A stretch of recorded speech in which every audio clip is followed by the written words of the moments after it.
무시무시한 것이 산다잖아. 그것은 말이야. 100년 동안 사람이 들어가지 못한 곳이야.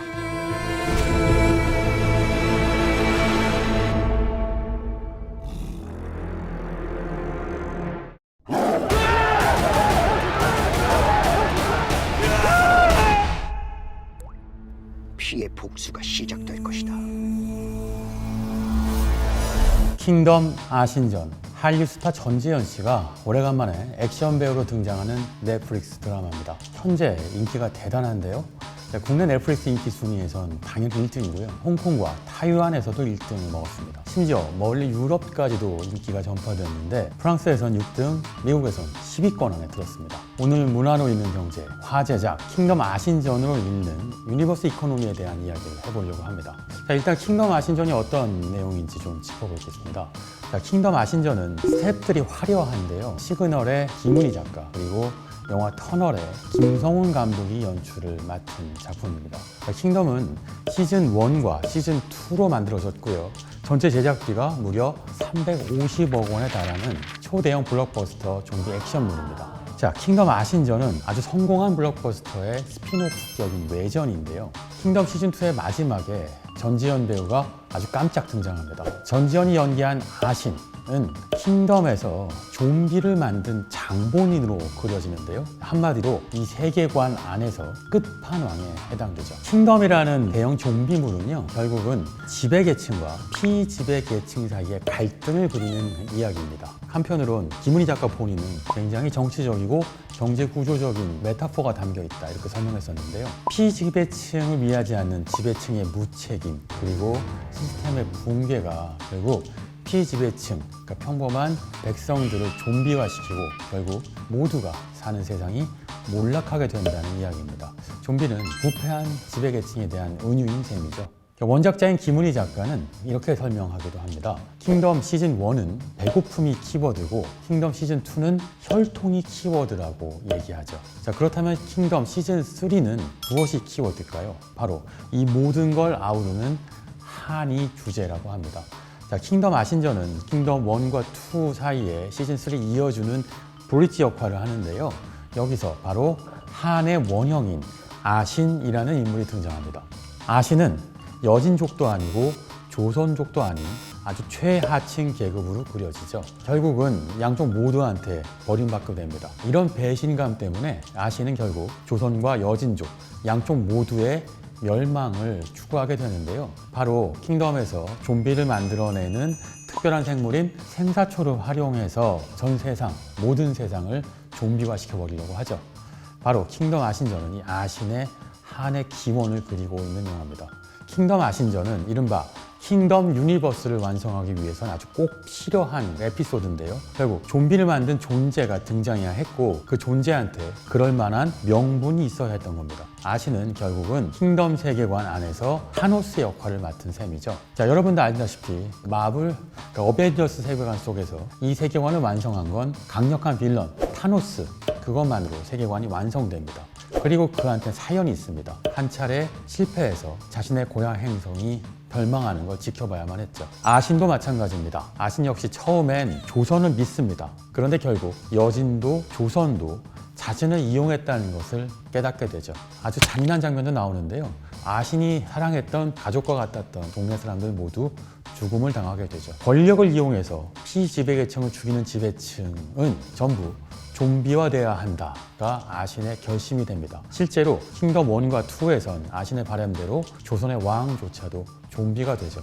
그들은 이미 살아있을 때 영혼을 잃었었기 때문에 좀비가 되었어도 마찬가지인 겁니다. 자, 이렇게 하나의 완결된 세계관을 그리는 스토리라인이 있으면 소비자들은 강력하게 소비하게 됩니다. 세계관은 소비자가 스스로 콘텐츠를 소비하게 만드는 막강한 동력이죠. 그 대표적인 사례가 앞서 설명드린 것처럼 마블 세계관입니다. 아시다시피 아이언맨에서 시작해서 타노스라는 강력한 빌런이 등장할 때까지 한 10년 동안 하나의 거대한 세계를 구축했죠. 당연히 타노스는 실존하지 않는 인물입니다. 하지만 우리는 마블 시네마틱 유니버스 안에 타노스가 실존한다고 믿고 그가 주장하는 것에 동조하기도 하고 반대하기도 하죠.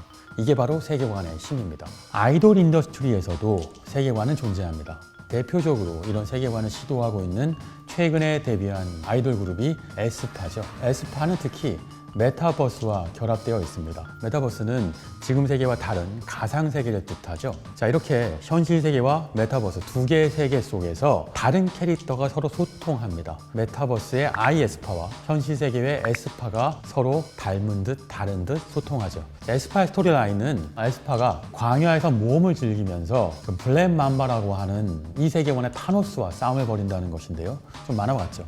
하지만 실제로 에스파는 데뷔곡의 제목이 블랙 맘바입니다. 그리고 두 번째 곡의 제목은 레벨업이죠. 게임처럼 블랙 맘바라는 끝판왕과 싸우기 위해서 스스로를 레벨업하고 있다고 노래하는 것인데 이제 더 이상 어느 누구도 유치하다고 이야기하지 않습니다. 오히려 그걸 깊이 즐기곤 하죠.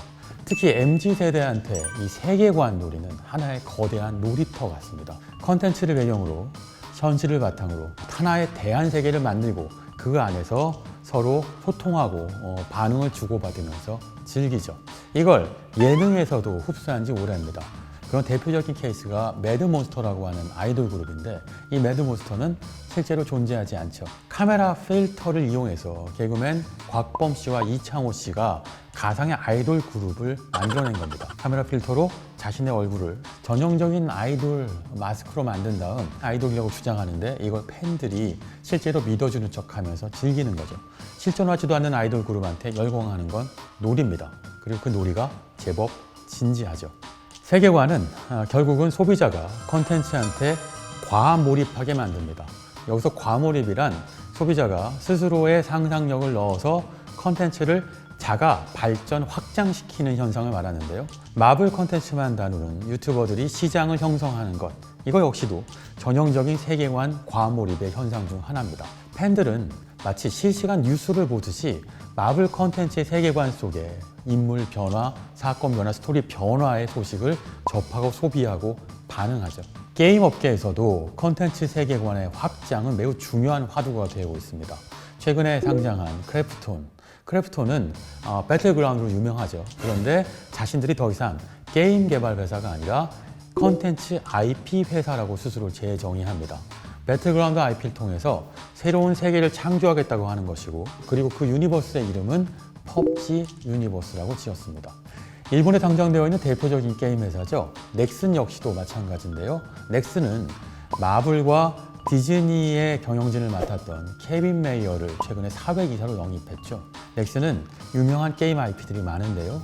바람의 나라, 메이플 스토리, 던전 앤 파이퍼 같은 것들을 글로벌 IP로 키우려고 합니다. 하나의 세계관이라고 하는 게임 세계 안에서의 컨텐츠를 외부로 확장시키려고 하는 거죠. 게임은 이른바 G세대라고 불리는 게임 세대를 만들어낼 정도로 강력한 영향력을 가진 문화 컨텐츠입니다. MZ세대한테는 이미 압도적인 영향력을 발휘하고 있죠. 자, 킹덤 아신전으로 돌아와 볼까요? 킹덤 아신전도 바로 이런 세계관 구축을 위해서 반드시 필요한 에피소드죠. 아신이라는 타노스를 등장시켜서 세자인 주지훈과 강력한 대립 구도를 만들어내야 하는 겁니다. 그래서 현실의 시스템을 지켜야 하는 세자와 세상을 파멸시키려는 아신 사이에 투쟁이 더 격렬하게 이루어질 수밖에 없죠. 시즌 1과 2가 내부의 권력 투쟁이었다면 이젠 지배층과 피지배층의 대립 구도로 그려지는 겁니다. 전지현이 연기한 아신은 악당이지만 상당한 설득력을 가집니다. 왜냐? 킹덤을 보는 우리 같은 평범한 관객들도 킹덤 세계관 안에 피지배 계층일 수 있기 때문입니다. 이런 세계관 이코노미는 기업 경영하고도 연결됩니다. 최근 화제를 모으고 있죠. 도쿄올림픽에서 놀라운 성과를 낸 양궁과 그 양궁을 30여 년 동안 후원한 현대차의 연결고리 역시도 설명하자면 세계관과 비슷합니다. 양궁의 혁신 비결과 현대차의 혁신 비결은 하나의 세계처럼 촘촘히 연결되어 있죠. 둘은 전혀 다른 자동차 메이커와 스포츠라고 하는 세계에 존재합니다만 양쪽이 하나의 세계인 것처럼 보이면서 팬들이 양궁을 사랑하게 되면 현대차도 좋아하게 되는 과몰입이 유도되곤 합니다. 이것이 바로 현대차의 브랜드 가치로 이어지곤 하죠. 브랜드 마케팅에서도 이렇게 세계관 구축은 팬들이 자연스럽게 브랜드를 사랑하고 브랜드 안에서 자신들의 스토리를 개발할 수 있도록 유도하게 됩니다. 그래서 이렇게 세계관을 구축하기 위한 스토리텔링 작가들의 필요가 더 강조되고 있는데요. 바로 입체적인 스토리, 촘촘한 캐릭터 구축이 절실히 필요하기 때문입니다. 앞으로 이런 세계관 이코노미는 기업의 경영 전략 또는 컨텐츠 비즈니스의 핵심 전략이고 또는 게임 산업, 영상 산업, 그리고 아이돌 산업, 음악 산업까지 전방위적으로 영향을 미치게 될 핵심 키워드가 될 겁니다. 킹덤3 역시도 킹덤의 타노스인 아신과 그렇게 돌아오겠죠. 조선 땅과 야진 땅에 살아있는 모든 걸 죽여버리면 나도 당신들 곁으로 갈 거야.